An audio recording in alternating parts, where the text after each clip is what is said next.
Naomba niwajulishe kwa mke wangu mpenzi, huyu ni ndugu Leroy na Paul Kopp wa Los Angeles, California. Nafurahi kuwa nanyi nyumbani kwetu, ndugu Kopp.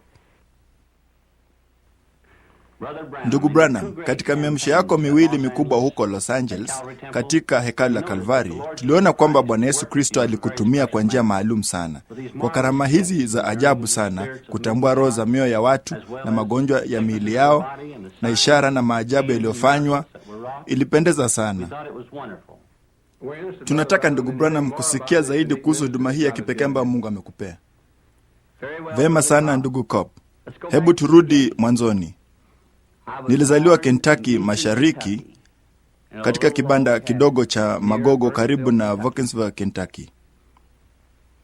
Asubuhi niliyozaliwa, ninaambiwa na wazazi wangu ya kwamba kulikuwa na nuru iliyoingia chumbani na kuning'inia juu yangu. Watu wangu hawakuwa watu wa dini, hawakwenda kwenye kanisa lolote. Bila shaka hii iliwashangaza sana. Imenifuata maishani mwangu mwote. Hivi majuzi waliipiga picha katika ulimwengu wa kisayansi kama inavyoonyeshwa hapa. Labda mnaifahamu picha hii. Ilithibitishwa na sayansi ya kwamba kilikuwa ndicho kiumbe cha kipekee cha kimbinguni kilichopata kupigwa picha kisayansi.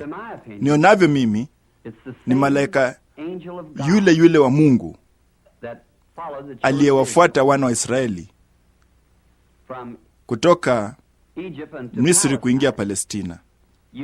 Unajua kama msomi wewe mwenyewe, huyo alikuwa ni malaika wa agano, si mwingine ila Bwana wetu Yesu Kristo.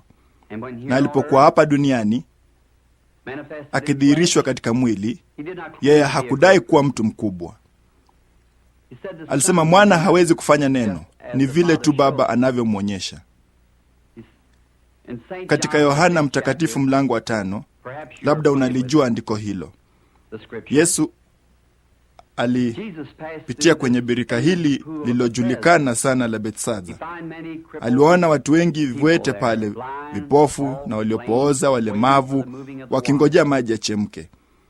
Ajabu ni kwamba alimhudumia mmoja tu, bali kama utaangalia, alijua mahali mtu huyo alipokuwa. Baba alikuwa amemwonyesha. Alimponya huyu. Labda hakuwa kiwete, alikuwa tu amelala kwenye godoro, bali Yesu alimponya. Halafu basi hapo mbele katika mlango huo tunaona yapata kifungu cha 19 kwamba Wayahudi walimswali. Labda lingeswaliwa leo, ni kwa nini Mungu angepita mahali ambapo watu hao wote walikuwa viwete na walipooza, vipofu, wala hasiwaponye wote? Bali hapa nina yanukuu maneno yake. Yeye alisema, amin amin nawaambia, mwana hawezi kutenda neno mwenyewe, ila lile ambalo amwona Baba analitenda, ndilo atendalo mwana. Basi kulingana neno lake mwenyewe, huduma yake iliwekwa msingi juu ya maono kutoka kwa Baba yake. Lisingekuwa ni jambo la kigeni basi kwamba huduma yake inaendelezwa jinsi alivyoahidi wanafunzi wake. Mambo nifanyao mimi ninyi nanyi mtayafanya, makubwa kuliko haya mtayafanya, kwa kuwa ninaenda kwa Baba yangu. Yeye alisema, bado kitambo kidogo na ulimwengu hautaniona tena, bali ninyi mtaniona, kwa kuwa nitakuwa pamoja nanyi hata ndani yenu, hata ukamilifu wa dahari. Yesu Kristo yeye yule jana, leo na hata milele. Ninaamini ni thibitisho katika siku hii ya mwisho la kufuka kwa Yesu Kristo, akiishi miongoni mwa watu wake, akifanya ishara zile zile na maajabu aliyofanya alipokuwa hapa duniani. Kwenye umri wa miaka 7, tulitoka Kentucky tukahamia Indiana. Mbele kidogo barabarani karibu na mahali tunapoishi sasa, tulibeba maji yetu kutoka kwenye kisima yapata urefu fulani wa jengo la mji, nadhani nyuma ya nyumba hiyo ya kale ya mashambani. Alasiri moja nzuri ya Septemba, nikitoka kwenye mfereji huo nikiwa nimebeba maji, kulikuwa na mti mkubwa wa poplar kati ya mfereji nyumbani. Nilipopita pale, kulikuwa na upepo wa kisulisuli humo mtini. Tunaoita hapa upepo wa kisulisuli.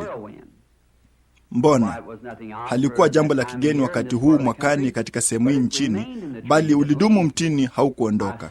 Nikasimama nione ni kitu gani. Ndipo sauti ikanena kutoka kwake ikasema, usivute sigara kamwe, wala kunywa pombe, wala kuchafua mwili wako kwa njia yoyote, kwa kuwa kutakuwako na kazi utakayofanya utakapokuwa mtu mzima. Ati kuogopa halitamkiki. Nilikimbia nyumbani upesi, nikamwambia mama yangu ya kwamba mtu fulani alisema nami kutoka mtini. Vema, alidhani nilikuwa na wasiwasi, akanilaza kitandani. Lakini tangu wakati huo maono yalianza kuja, na hili linaponijia husababisha ono. Ninaweza kuambia watu shida zao na yale wanaopaswa kufanya maishani na dhambi wanazoficha maishani mwao. Nikiwa na umri wa miaka 37, usiku mmoja nilikuwa nikiomba chumbani mwangu, na nilipoamka niliona kulikuwa na nuru sakafuni.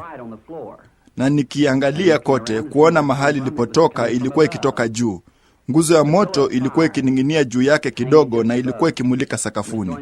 Nilimsikia mtu fulani akitembea, nikaangalia, kulikuwa na mtu aliyekuwa akija chumbani. Akiingia kwenye nuru hii, katika umbo la kibinadamu angekuwa na uzito wa karibu ratili 200.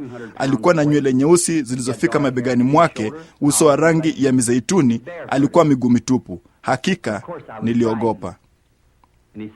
Akaniambia, usiogope. Mara nilipoisikia sauti hiyo, nilitambua ilikuwa ni sauti ile ile ambayo daima ilisema nami, bali ndio mara ya kwanza kumwona katika umbo la kibinadamu. Akasema, nimetumwa kutoka mbele za Mungu kukuambia kwamba inakupasa kuombea wagonjwa.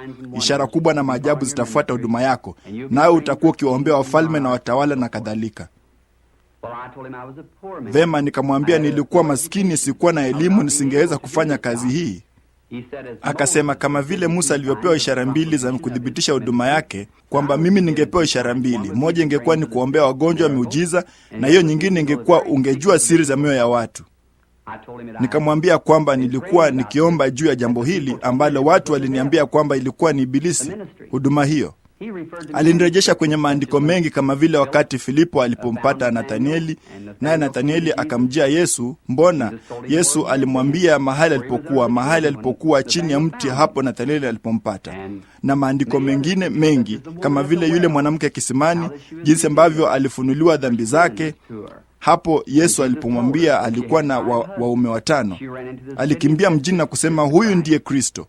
Alirejea kwenye maandiko mengi mengine. Nikamwambia nitaenda. Alinihakikishia atakuwa pamoja nami daima, kama ujuavyo ndugu Kopp na ulimwengu ujuavyo juu ya mambo makuu ambayo yamekuwa yakitendeka katika huduma hii.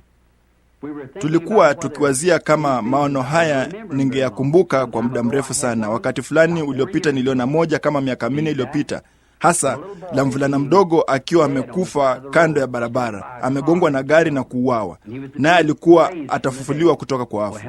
Vema, nilimwambia kila mtu jambo hili, nikatabiri kote Marekani na Kanada. Likaandikwa kwenye ukurasa wa kwanza wa maelfu ya Biblia kwamba jambo hili litatukia. Siku moja tulipokuwa na miamsho huko Scandinavia, tulikuwa tukija kupitia Finland kutoka Kuopia, na kulikuwa na kundi la watu lililokusanyika kando ya barabara. Walikuwa kichungulia kiwiliwili fulani. Tukashuka tuangalie, huyo hapo yule mvulana mdogo, kila kitu tamasha jinsi tu nilivyoonyeshwa. Nikamwambia ndugu Mo, angalia katika Biblia yako uone kama si ile tamasha. Naam, akasema. Nilipiga magoti na kumwomba Bwana Yesu athibitishe neno lake alilokuwa amenionyesha na kuniambia litatukia. Mvulana huyo alifufuliwa tena, na Bwana wetu Yesu yuko hai na mwenye afya leo. Ndugu Kopp, haya ni machache tu ya mambo ambayo Bwana wetu Yesu anayafanya leo katika huduma alionipa. Nionavyo mimi ni kudhibitisha neno lake. Mambo aliahidi kwamba yangetukia siku hii tunayoona yakitukia leo. Sasa kuhusu uamsho huko Israeli, ndugu Kopp, ningefurahi sana kumtumikia Bwana wetu katika Israeli. Ninaamini huduma yangu itawachangamsha sana Wayahudi, kwa maana kama maandiko yasemavyo, Wayahudi hutafuta ishara, Wayunani hekima. Tunaamini Wayahudi wengi na wengine huko katika nchi takatifu watakuja kuamini kwamba Bwana Yesu Kristo ndiye Masihi, watakapoona Mkristo akitimiza unabii wa Yoheli katika Agano la Kale. Naam, ndugu Kopp, nina hakika unarejea kwenye unabii wa Yoeli katika Agano la Kale, Yoeli 2:28, jinsi ilivyotabiri akisema kwamba katika siku za mwisho angeimwaga Roho yake juu ya wote wenye mwili. Wana na binti wangetabiri, wazee wangeota ndoto na vijana wangeona maono. Vema ndugu Branham, nafikiri hatuna budi kusema kwaheri kwa sasa. Kweli tumefurahi na kuishwa sana. Tutafanya hima kuondoka, bali tutakuona Mungu akipenda huko Chicago katika siku kadhaa zijazo. Vema mabwana, imekuwa ni furaha kuwa nanyi nyumbani mwetu usiku wa leo.